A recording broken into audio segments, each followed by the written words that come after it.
This video is brought to you by Surfshark VPN. I love browsing the web, but most times, the web does not love me. Surveillance, limitation, and data mining are everywhere in the modern world, and most folks aren't even aware of it happening. I type headache in Google one time, suddenly I'm getting Tylenol ads. But with Surfshark VPN, you do have an easy one for all solution. On Windows, Android, or Apple products, whatever drains your bank faster with the click of a button, Surfshark turns you into an anonymous and hard to track user, giving you more freedom on the internet, keeps you away from prying eyes, and prevents companies from doing things like geo-blocking, where video and streaming services limit your library simply because of where you live. Surfshark makes all of that a non-issue. Start up their service, choose your location, refresh the page, and there you go, your favorite show that you couldn't watch because you dared to live somewhere else, you heartless fiend. And those that use the link in the description below and enter the special code Johnny will not only get 83% off their initial order, but the next 3 months are also completely free. Not some deal. Thanks to Surfshark VPN for the sponsor, thank you for helping support this channel, and now let's continue on with the show.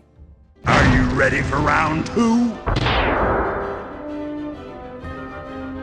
And welcome back to round 2, where I give a second look. Second, is it really second? Fuck it. Sonic Colors Ultimate is the long-awaited re-release I've been wanting for the last decade. Not counting its handheld counterpart on the Nintendo DS, the console version was a Wii exclusive for the longest time, which I found strange seeing as Generations, Forces, and even Lost Worlds saw release on PC before Colors did. Finally, folks on the Switch, PS4 and 5, Xbox, and PC, assuming you don't mind purchasing from the Epic Store, have access to a Sonic game I still have good feelings about even today. But since I did review the original game last year, I'm not looking to make this an extra long video. I just want to get into the nitty-gritty of my experiences with Ultimate as an updated re-release, and we certainly have things to talk about. Now, despite looking forward to re-experiencing Sonic Colors for a new generation, I was also not in any rush to get into it.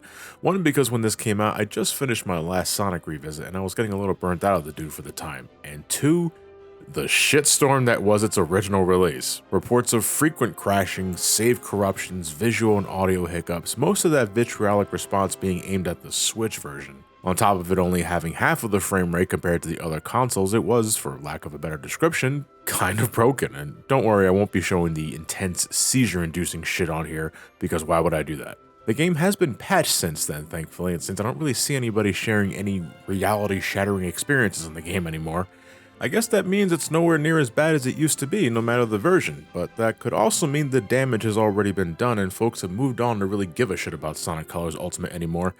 Disappointing, but not very surprising to me. That's the cynical side of me speaking. I do apologize for that. But from what I understand, the game even now is still not as stable as it could be, with folks waiting for another patch to mend the cracks that remain. If it means anything, so I went and purchased the PS4 version and played on my PlayStation 5. I binged the whole thing in a couple of hours, and I'm happy to say I only suffered one crash. The game froze at me at the end of terminal velocity. Besides that, it was a relatively smooth experience, but I cannot put enough emphasis on relatively there. Fundamentally, it's Sonic Colors the way I remembered it, and just a few minutes into the adventure, I was blasting through stages and platforming like I've done many times in the game beforehand, not really missing a beat, and now, seeing the action in 60 frames per second, it just feels right, you know? Controls felt as responsive as the original, and in Ultimate, you can freely map the buttons to get your ideal control scheme. I really do love that. Lives are gone, so you can die as many times as you want without getting a game over now. There are even these new Tails icons you can collect that has Tails save your ass after falling down a pit. This even lets you keep your score tally, and you can recollect some red rings to easily cheese an S rank or farm those new park tokens. You spend these in the new shop for cosmetics. You can change Sonic's gloves, his shoes, his boost aura, even set him on fire. It's been a long time coming, Sonic, repent. This is neat, superfluous, but neat, and the park tokens themselves add extra incentive to exploring levels besides the red ring, so that's a win-win. I can appreciate that. I do wish the cosmetics had more zing, different colors, maybe like the different multiplayer skins. The movie skin was fine, and ended up using that one a lot. A new Wisp power was added in the form of the Jade Wisp, returning from Team Sonic Racing. I almost forgot that game was even a thing. You can phase through specific walls to grab rings and other goodies, and some red ring locations were even changed to accommodate this. I thought it was fine, about as harmless as the other color powers already here. Although it is clear the original level design sure as shit didn't have this power in mind, because there's a lot of shit you can phase through, and it never feels right. Like, was I really supposed to be able to phase through here? Can I get out of here safely? I think this one needed more time and testing to make it feel more organic and not like a debug feature. Though it never did cause any dead games or soft locks, it just felt strange. The core gameplay of Sonic Colors is unchanged, and all of my positives and negatives I had to say about the original in regards to level design and content pretty much apply here, and in that regard I'm happy to see Sonic Colors on modern consoles for newcomers to experience. But Ultimate is not what I would call definitive, which as a Sonic fan in 2021, I am getting incredibly fucking burnt out from saying, because sometimes, honest to God, it feels like they learned nothing from Sonic Adventure DX and every other attempt they call a remaster nearly 20 fucking years later. Sonic Colors Ultimate has a lot of little things that add up fast, and it sent me through all kinds of reactions from, that could have been handled better, to what the fuck is this, to, oh, are you fucking kidding me? The graphics. I love the cleaner look of the models, and the user interface got a nice makeover. Love the new tally for red rings, emeralds, and S ranks in the options menu. The updated textures are also great, but the lighting took a substantial hit. With some stages, it's super fucking obvious. It is one of those things you notice less and less as you keep playing, to be fair to that, although maybe that's just me growing numb. The options lag. Even on PS5. I don't know why. Overall, it's a small thing, but it lags when I'm scrolling down to select different skins. Why does it do that? There's this new rival race thing you can unlock after collecting enough red rings in a world, right? It's you against Metal Sonic in a glorified time attack. It's basically all it is. And it's okay, but selecting the race itself has all the grace of a fucking pop-up ad on a porno site. Look at that. I laughed my ass off when I saw that because I thought Metal Sonic was offering me a sex hotline for my general area. Sure, I'll accept, and I appreciate the 50 park token. Forgot the S there. Also laughed my ass off when I noticed the credits were doubled in size and they didn't bother adding more music to it. Half of it is just Sonic running in silence for 15 minutes. The cutscenes are pre-rendered videos, but they were not upscaled correctly and look like a hot mess. They also sort of clash now with the updated graphics and lighting engine, since these are still based on the original Wii version. It probably wasn't in the budget or time to rebuild every scene within the new engine. Maybe it isn't so bad on like a handheld Switch because of the smaller resolution, but on a TV, it is not good. Try not to look so shocked here. The sound mixing is awful. Sound effects can be overly loud, drowning out the music, and there's no way to fix this because the music and sound volume are on the same fucking slider. What the fuck? That's so stupid. I tell you to wear headphones to mitigate this, but good lord, don't do that, because sound effects are not only loud, but they also flip between the left and right channels all the time, and it is so goddamn distracting. I'm getting distracted just editing these clips for this video, and it's kind of pissing me off. What the hell happened here? So I bought the deluxe edition because the word deluxe makes me crumble like the weak-minded shill that I am. Deluxe in this case is defined strangely here.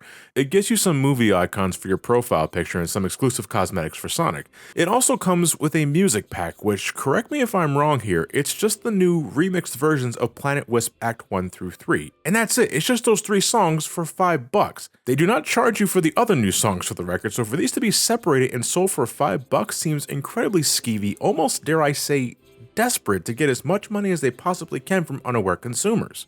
And on the more subjective side here, those remixes aren't even that good. Ultimate comes with a bunch of remixed tunes courtesy of the original composers, injecting new life into a score that was already amazing, but that's exactly my issue. Sonic Colors soundtrack was already fantastic. So when I hear the remix and the music, I was a little worried, and you can't disable the new music either. They are baked into the game's 6 acts for each world, the first 3 acts playing the remixes, the final 3 playing the original compositions. So you sort of get the best of both worlds, assuming you even like the new compositions. Most of the tracks are not terrible, but they are only passable. With the exception to some of the revamped boss tunes courtesy of Jun Snow and Starlight Carnival, I don't find any of them to be better than their original counterparts. Planet Wisp and Sweet Mountain getting the worst of it, I think. They sound more artificial now and lose something there, consequently weakening my enjoyment and experience through half of a game's world. Even after getting some patchwork done, Sonic Colors Ultimate reeks of the same budgeted, time-constrained developmental issues that tend to plague Sonic's 3D outings, and I don't fucking know if it's something on Sega's end or Blind Squirrel Games. As far as Sonic games went, Sega needed something to fill the gap, and maybe they thought this game would sell well enough on just the name and anticipation, and while they're right, again, I was excited at just the thought of this game being re-released. Sonic Colors deserved a little more respect than this. The same amount of respect the animation team put in those cute little cartoons to promote the game. Why did this end up being the best thing to come out of this? Considering all of that, believe it or not, I still think there's merit in playing the original game on the Wii, maybe emulated on Dolphin. I hear a lot of people do that nowadays. Sonic Colors Ultimate at the very least isn't a fully priced money sink, so you're not blowing much by getting this, and don't waste money on the deluxe stuff. I would also avoid it on the Switch if possible. Even after the initial patch, it still got half of the frame rate and long ass load times. Apparently there is another patch on the way, but considering Sega being incredibly tight-lipped about that, and the fact that Blind Squirrel Games has not updated their Twitter account since the game's initial release in September, a lot of people, myself included, remain very doubtful they will fix Ultimate's lingering issues, although I would love to be wrong about that. Well, at least the 30th anniversary concert was a good time. And just a reminder, November 6th, next week at the time of this video's upload, is our annual Extra Life charity event where we play games for 24 hours straight to raise money for kids in need.